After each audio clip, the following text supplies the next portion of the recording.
पर केवल एक मंदिर है भगवान शंकर का, जहां भगवान शंकर को देवादिदेव महादेव के शिवलिंग के सामने चूड़ियां भी जाती है और सौभाग्य सुहाग की सामग्री भी जाती है।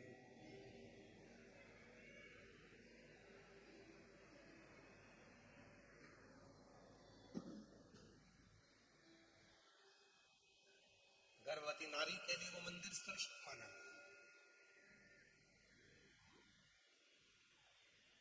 स्कंद पुराण में इसका चरित्र का वर्णन आया इस मंदिर का। ये पूरा चरित्र स्कंद पुराण से।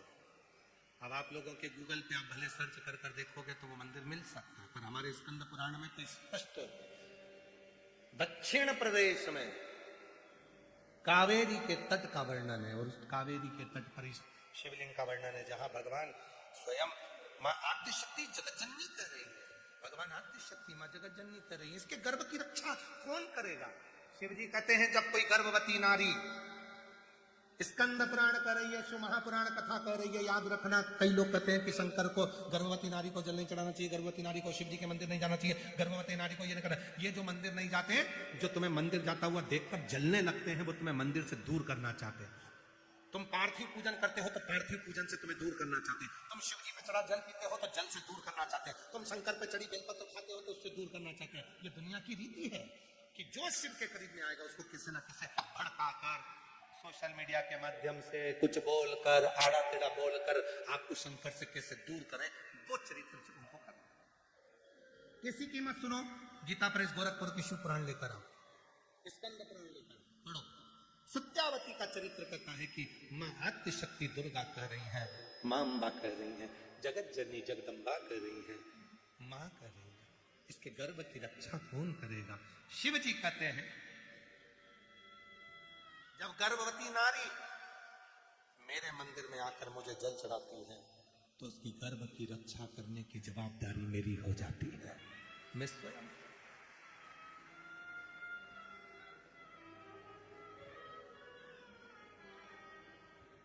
दिया उसने निभाता। एक पत्र है, अच्छा है।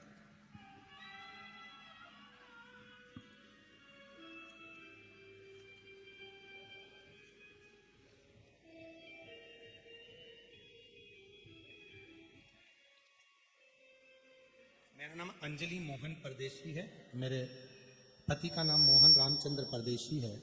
हम इंद्रपुर जिला पुणे महाराष्ट्र की रहने वाली हूँ। कहीं बैठी हूँ तो हाथ हिला सकते हो।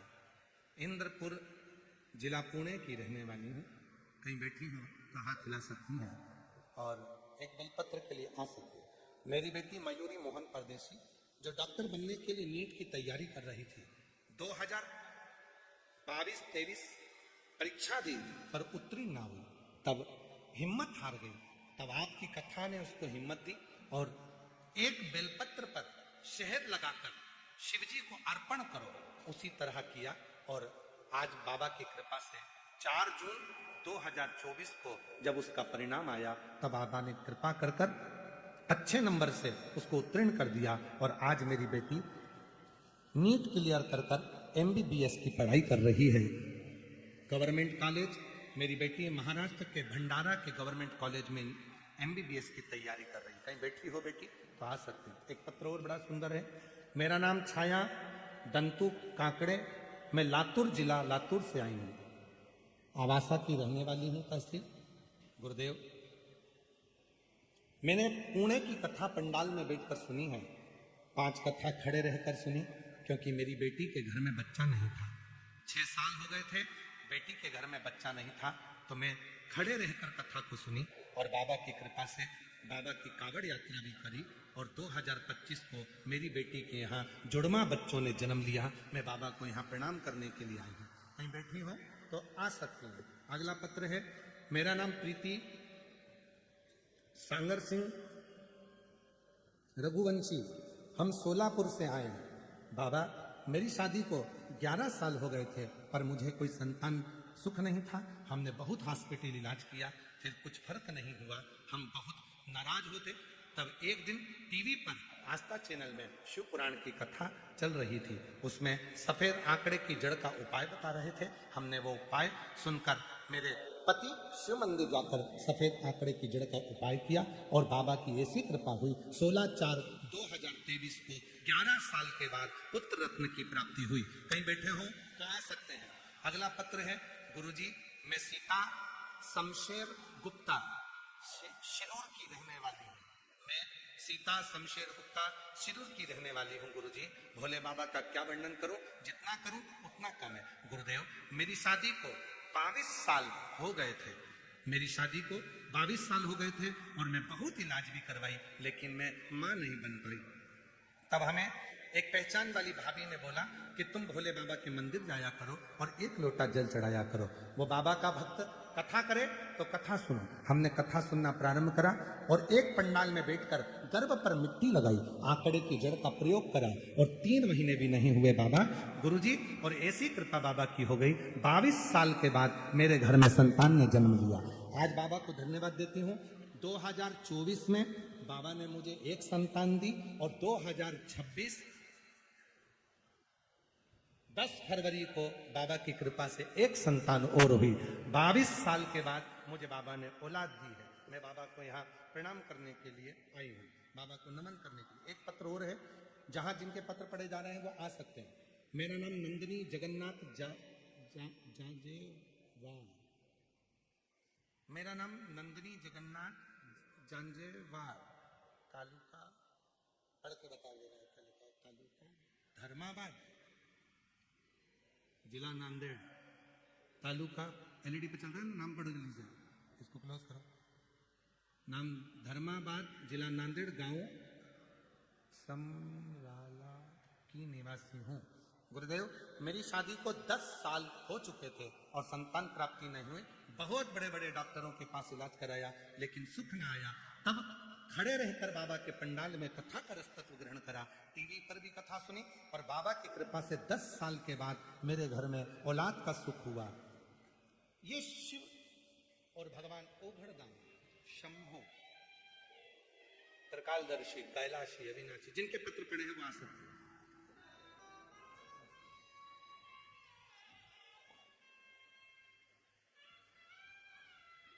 जो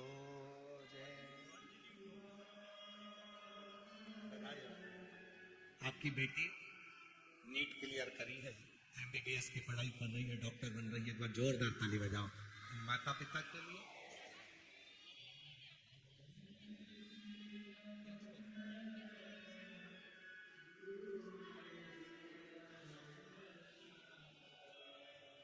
जो जैसी भावना लाया वो वैसा ही, नहीं खाली उसे लौटाया वो मन ही मन,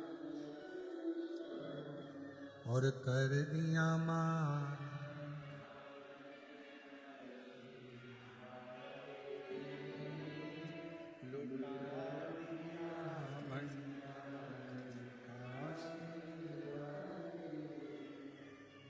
बाबा से प्रार्थना करो बेटा।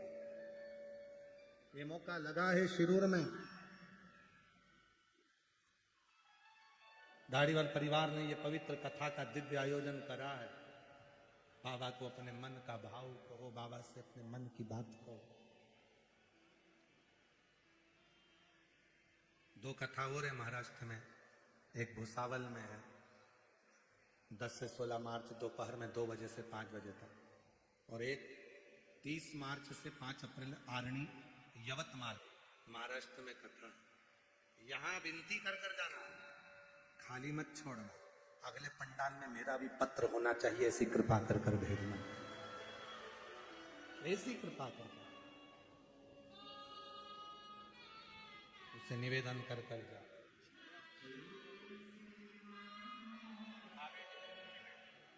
आपकी बेटी के यहाँ बच्चे नहीं थे, बाबा की कृपा से 5 पंडाल पूरे करे और जोड़मा 2 बच्चे हुए हैं। एक बार जोरदार ताली बजाकर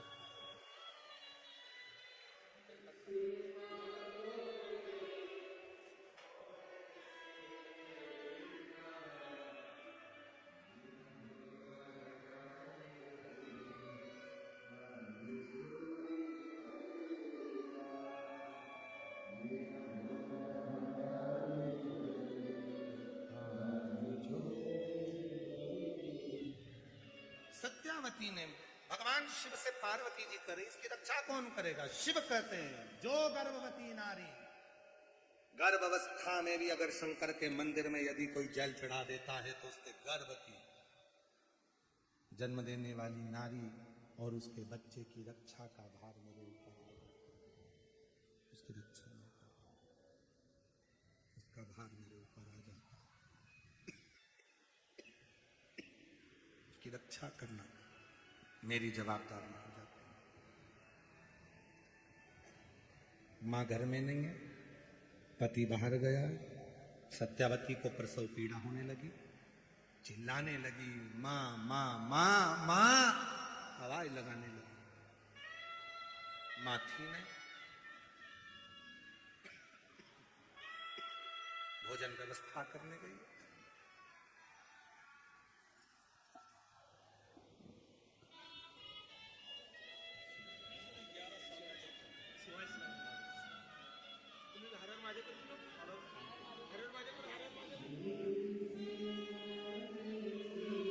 शंभो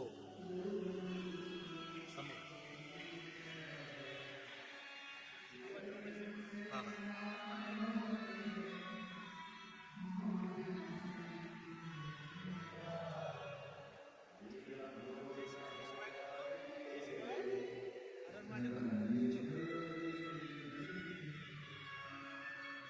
मेरा भोला भंडार खाली झोली। माँ माँ आवाज लगाई, माँ तो थी नहीं, पति था नहीं, प्रसव पीड़ा बहुत थी, कौन जन्म दे? चिल्ला पड़ी, महादेव महादेव महादेव। जो चिल्लाई, पार्वती जी ने कहा बाबा सत्यावती चिल्ला रही है, उसको प्रसव पीड़ा हो रही। मां नहीं, कौन जाएगा? शिव जी कहते हैं मैं जाऊंगा। क्यों? तुमेव माता च पिता तुमेव बंधु च सखा। माता भी मुझे माना, पिता भी मुझे माना, मित्र भी मुझे माना, रिश्तेदार भी मुझे माना, तो सारे संबंध मुझे निभाना। पार्वती जी कहती है तुम जाओगे? हाँ तुम? हाँ चलो मैं चलती। शिव जी कहते हैं तुझे अकेले जाने की जरूरत नहीं, मैं अर्धनारेश्वर हूं। आधी मुझ में शक्ति है, आधा में शिव हूं, मैं स्त्री बनकर जाऊंगा। और जो उसकी मां भोजन लेने के लिए गई थी, उसी मां का रूप देव अधिदेव महादेव ने धारण कर लिया और पहुंच गए सत्यावती के यहां प्रसव कराने। मां का रूप धारण कर कर मेरे भोले बाबा पहुंच गए प्रसव कराने के लिए। सत्यावती को कष्ट हो रहा था, मेरे भोलेनाथ स्त्री का रूप रखकर, शिव शक्ति का रूप रखकर मेरे भोलेनाथ ने प्रसव करा दिया। बच्चे का जन्म हुआ, गोदी में दिया, लालन कर कर शंकर भगवान बोले सत्यावती मैं तेरे लिए कुछ सामान लेकर आती हूं। सत्यावती को नहीं मालूम था कि ये मेरी सास नहीं है, ये तो शिव है। भोलेनाथ गए, इतनी देर में पानी में भींगती हुई लटपट कीचड़ में सांस दौड़कर आ गई। बेटा, ओ बेटा, दर्द तो नहीं आए? इतने में तुरंत सत्यावती के पास में बालक था। कहती है मां तू? हाँ तेरी सास? तो वो जो आए, जो प्रसव कराकर गई, वो कौन थी? कौन? आप ही तो थी। सत्यावती की आंख में जल भर गया। वो तो अंदर है, गर्म पानी करने के लिए रसोई घर में गई है। सांस अंदर जाकर देखी, कोई नहीं था। सत्यावती ने कहा मैं आकर देखती हूँ। प्रसव पीड़ा से बाहर निकली सत्यावती, अंदर जाकर देखती है जिस रसोई घर में पानी गर्म करने के लिए महादेव गए थे, उसी रसोई घर में चूल्हे के पास में सुंदर कनेर के 4 पुष्प रखे हुए थे। सत्यावती समझ गई मेरा शिव आया था, मेरा शंकर आया। वो रूप रखकर आ गया, मेरी सास का वो रूप रखकर आया, मेरी सास का, और मेरी प्रसव पीड़ा को जानकर मेरे दुख में खड़ा हो गया। वो शिव है। सीहोर वाला बाबा श्री शिव पुराण की कथा कहती है, बचपन जवानी अधेड़ी बुढ़ापा कैसे भी हो, कितने भी बीमार हो तो भी मंदिर जरूर जाओ, तुम्हारे दुख में वो शंकर आकर खड़ा हो जाए। तुम्हारे दुख में वो शिव आकर खड़ा हो, कितना भी दुख क्यों न।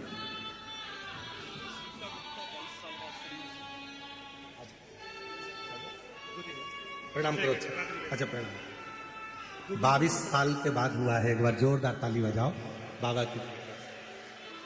शिरूर से हैं, 22 साल के बाद संतान की प्राप्ति हुई है। शिव प्रणाम करो। 22 साल के बाद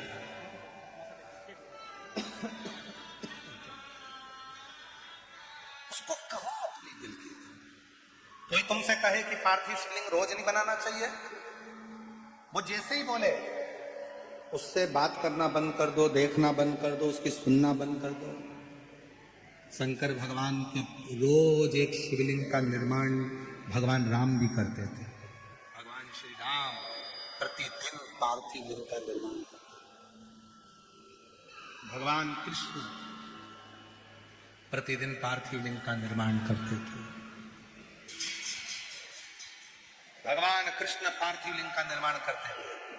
और तो और मां अंजना हनुमान जी महाराज की माता रोज पार्थिव लिंग का निर्माण करती थी, रोज प्रतिदिन।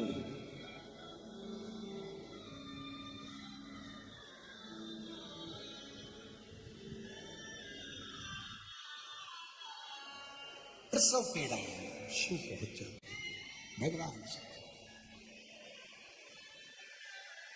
इसलिए सुमहापुराण की कथा कहती है, पंडाल में बैठकर भगवान शंकर की शिव महापुराण की कथा यदि तुम्हारे नगर में, क्षेत्र में, खेड़े में, गांव में सूचना मिल जाए, कुबेरेश्वर धाम से चलकर ये कुबेर भंडारी की पवित्र पोथी शिव पुराण आई है, पंडाल में बैठकर उसको दिल से सुन लो, तुम्हारे जीवन का सारा सुख वो प्रदान करना प्रारंभ कर दे।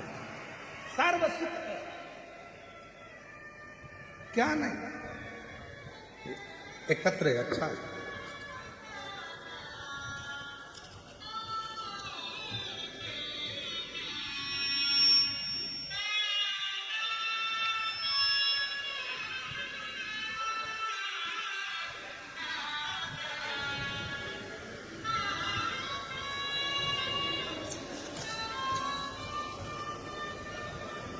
मेरा नाम श्रीनाथ हरिहर प्रसाद, मेरा मोबाइल नंबर ये है। कहीं बैठे हो तो आ सकते हैं। मेरा नाम श्रीनाथ हरिहर प्रसाद, मोबाइल नंबर मेरा ये है। कहीं बैठे हो तो हाथ हिला सकते हैं। मेरे परिवार की ओर से मैं धारीवाल हाउस साहब और दीना भाभी जी के चरणों को नतमस्तक होकर उनको प्रति हृदय से कृतज्ञता एवं आभार व्यक्त करता हूं, जिन्होंने शिव महापुराण की कथा को सुनने का हमें मौका दिया। भोलेनाथ बाबा उन दोनों की लंबी उम्र दे, यही भोलेनाथ बाबा से चरणों में प्रार्थना करता हूं। बाबा, मैं आपको भोलेनाथ बाबा का अंश मानता हूं। बाबा, मुझे ब्लड कैंसर हुआ था, बहुत इलाज करवाए, दिल्ली तक डॉक्टरों को दिखाया, इलाज करवाया, फिर भी कोई असर नहीं हुआ। फिर मेरी मौसी ने सीहोर से रुद्राक्ष लाने को कहा। हमने भोलेनाथ बाबा पर विश्वास करके सीहोर से रुद्राक्ष लाया, उसे पानी में मिलाकर भोलेनाथ बाबा को जल अर्पित करते और उस पानी को पीना प्रारंभ किया। हमारी सारी उम्मीदें खत्म हो चुकी थी, अब बस इसी आखिरी इलाज किया, शिव जी पे रुद्राक्ष का जल चढ़ाना और उसको पीना। जहां डॉक्टरों ने हाथ खड़े कर दिए थे, वहां भोलेनाथ के आशीर्वाद से चमत्कार हुआ और मेरा शरीर, मेरा सारा ब्लड कैंसर समाप्त हो चुका है। अब मैं पूरी तरह से ठीक हूं। आज यहाँ बाबा के चरणों को प्रणाम करने के लिए आया हूं। बाबा की कृपा मुझ पर, शिव कृपा किसको कर। ये दुनिया की दृष्टि में केवल शिव महापुराण की कथा। लोग कहते हैं सीहोर वाला बाबा कथा करने के लिए आया, पर याद रखना सीहोर वाला बाबा कभी कथा करने के लिए आता ही नहीं। वो बाबा कैलाशोधिपति स्वयं अपनी कथा बांटने के लिए आता है, स्वयं वो आता। सियोर वाला बाबा तो आपसे मिलता भी नहीं है, उसके हम आप लोगों से मिलते नहीं है। बिल्कुल अपना कमरा भला, भजन भला, स्मरण भला, संकीर्तन भला, और आप उससे प्रार्थना।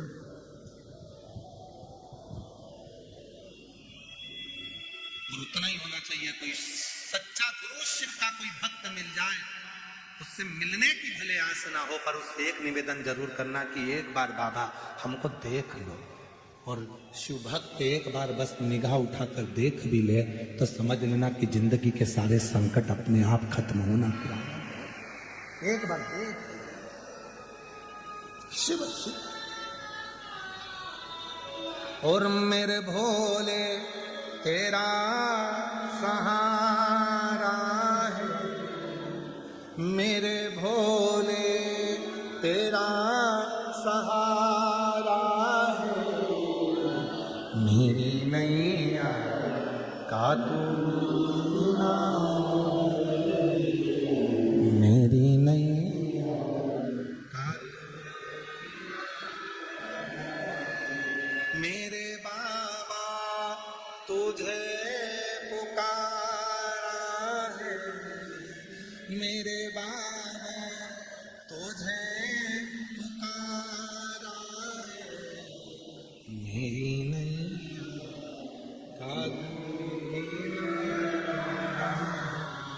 मेरी नैया का।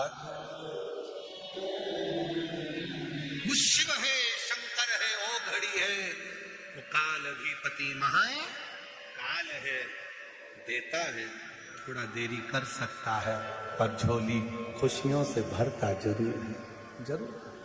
थोड़ा इंतजार सत्यावती के लिए वो स्वयं। आगे वर्णन आया, भगवान श्री गणेश जी महाराज का प्राकट्य हुआ। भगवान शिव जी गणेश जी को लेकर पधार रहे हैं, जोरदार ताली बजाइए। शंकर पार्वती भगवान श्री गणेश जी के साथ आ रहे हैं। आज कथा का चतुर्थ दिवस यहाँ विराम हो रहा है। कल कथा का पंचम दिवस 5वां दिन रहेगा। 10 से 16 मार्च तक भुसावल में जो कथा है उसका समय 2 बजे से 5 बजे तक रहेगा भुसावल महाराष्ट्र में। 20 मार्च से 26 मार्च तक जयपुर में कथा रहेगी। 30 मार्च से 5 अप्रैल तक आरणी। यवतमाल वालों को बहुत बहुत बधाई हो। बहुत दिन से यवतमाल क्षेत्र के लोग कथा के लिए इंतजार कर रहे थे। आरणी यवतमाल में 30 मार्च से 5 अप्रैल तक कथा रहेगी। 8 अप्रैल से 14 अप्रैल तक भीलवाड़ा। राजस्थान वालों को भी बहुत बहुत बधाई हो। भीलवाड़ा के भक्त बहुत समय से कथा का इंतजार कर रहे थे। जो 8 अप्रैल से 14 अप्रैल तक भीलवाड़ा राजस्थान में कथा रहेगी। 17 से 23 अप्रैल दिल्ली वालों की कथा जो अधूरी रह गई थी, आज बाबा की कृपा से 17 से 23 अप्रैल में दिल्ली वालों को कथा सुनने का सौभाग्य मिलेगा। पूरे दिल्ली वालों के लिए साधुवाद है, बधाइयां हैं जो 17 अप्रैल से 23 अप्रैल दिल्ली में कथा को श्रवण करेंगे। हर हर